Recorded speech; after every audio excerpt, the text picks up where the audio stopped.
Hey, what's up, guys? Your boy OG Black. Smash like, hit that subscribe button on the bottom if you're not subscribed to the channel. Remember, guys, I have my live on every day, Monday through Friday, from 9 p.m. to 10 p.m. California time. Always the same, never changes for you guys. All right, let's get going on this Monday Mafiosos. Now, Monday Mafiosos was made for you guys. It was made for you guys to know people who are in the business, people who've been around for a long time, people that have been in this business for generations. You know, Monday Mafiosos talks about a lot of things.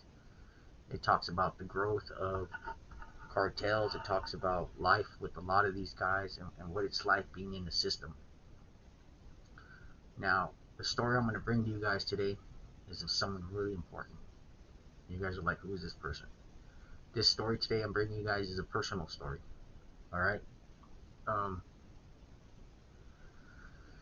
the guy I'm going to talk about has passed away.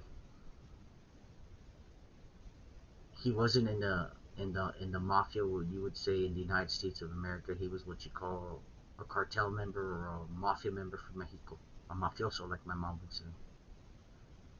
Um, the guy I'm talking about, I'm gonna say his name right now, so you guys can look him up.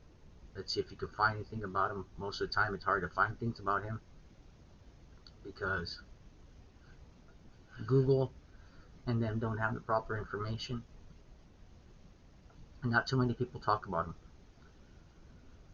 He was originally from Sinaloa. He moved down to Tijuana when he was 15 years old. Now, a lot of people say, what is this guy's name? His name is Pedro Jose Ochoa. Now, a lot of people say that last name is very famous. It is. Petey, as I used to call him, was what they call an illegitimate son of the Ochoa brothers from Colombia. And I'm going to give you guys a little background check on who the Ochoa brothers are from Colombia. Petey's real dad in Colombia, when Petey met him, he was 5 years old. Petey said that he never knew his family in Colombia. He never met his father, and he never did. He met his uncle, he met his grandmother, he met his grandfather. His dad was in prison when Petey was sent to Colombia to visit his father. He visited his father one time in prison. 2 years later, his father was killed in prison. Um, the Ochoa clan is one of the most famous clans of any kind of mafioso history you can talk about. Peter or Petey or Pedrito, but I used to call him Pete. I used to call him Pistol Pete because he used to carry a gun around everywhere. All right, Peter moved to Tijuana because in Tijuana nobody knew who he was. There was never any reason for anybody to try to get him, kidnap him, or do any harm to him. His dad had done a lot of harm to a lot of people, and a lot of people had definitely been after him.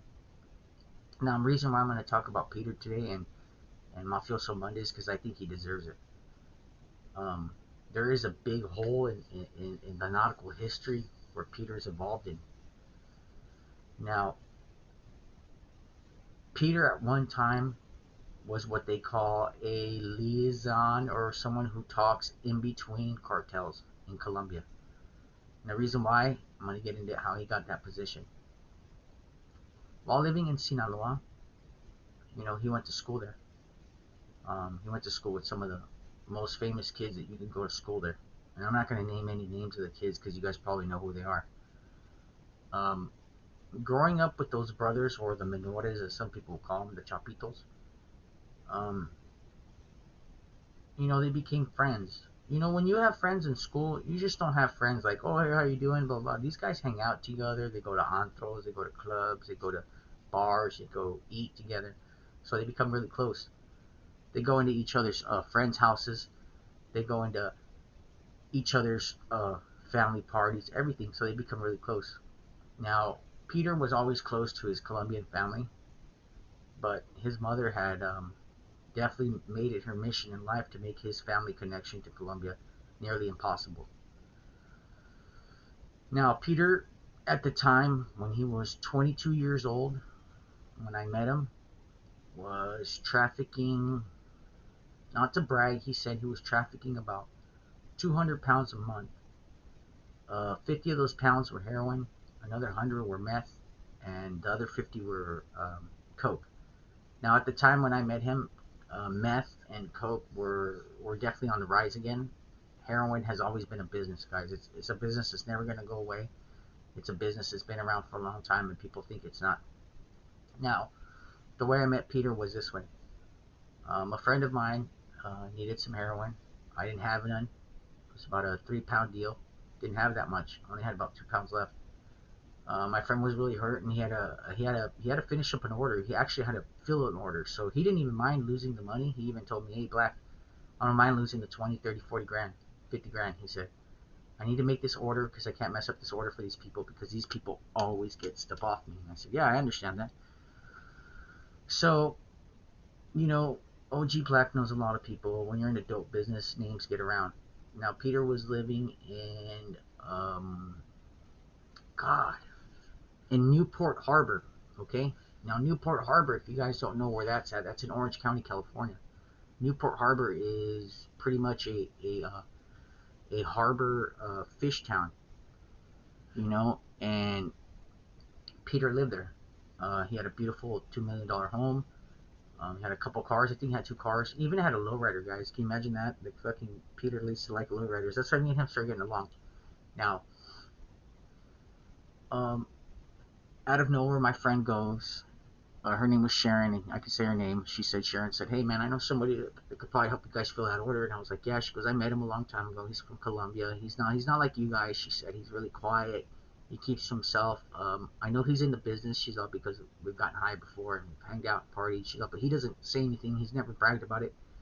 She said he's never asked or offered, but she goes, "If I speak to him, I think I can get him to help you guys out." Now, OG Black was well with it. He was telling his friend, "This sounds like a good deal." Now, my friend was a little timid. He was afraid of meeting people. He was afraid of people. Your boy OG Black ain't afraid of anybody, and I'm going to tell you why.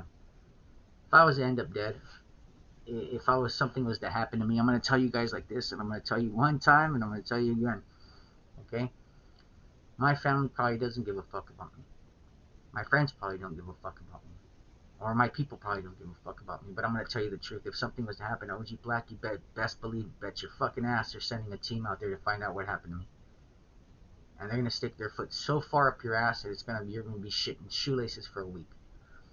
Now, Petey kind of knew who I was, and he kind of didn't like anybody. Petey didn't like anybody that was from other organizations. He had bad meetings and bad things with them. Now, when I met Petey, Petey had a beautiful home. He says, "I know who you are. I know who your people are." And I said, "Likewise." We started talking about cars, and we got into it. Petey filled the order like nothing. Um, the Ochoa brothers, his uncles, and his grandfather, them were some of the biggest mafiosos that Columbian history or the narco world has ever seen. Now, Peter Ochoa right now is sitting in a federal supermax jail with Chapo Guzman. He is in the Florence, Colorado supermax. Now, OG Black always brags about knowing somebody. I know 2 people in the Colorado supermax.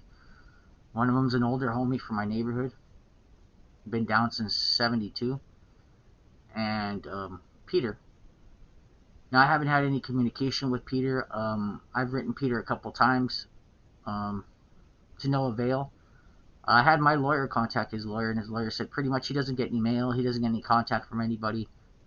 They receive it. Him saying he got it is a whole different thing, and you guys got to understand that in prison. They receive your mail, but if you get it, that's another treat in itself.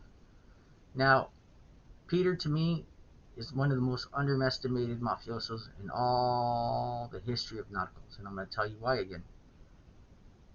His family and him was contributed for bringing into Mexico 100 tons of cocaine a year. Now, you guys know how much that is, 100 tons? It's not 1 ton, it's not 10 tons, it's 100 tons of cocaine a year. That's a lot of cocaine. Now, I'm sure those numbers have dropped, But Peter and his family are a very strong family. You know, Monday Mafiosos, guys, isn't here to glamorize anything. It's not here to tell you guys to join this life because it's not worth it. Monday Mafiosos is not here for you guys to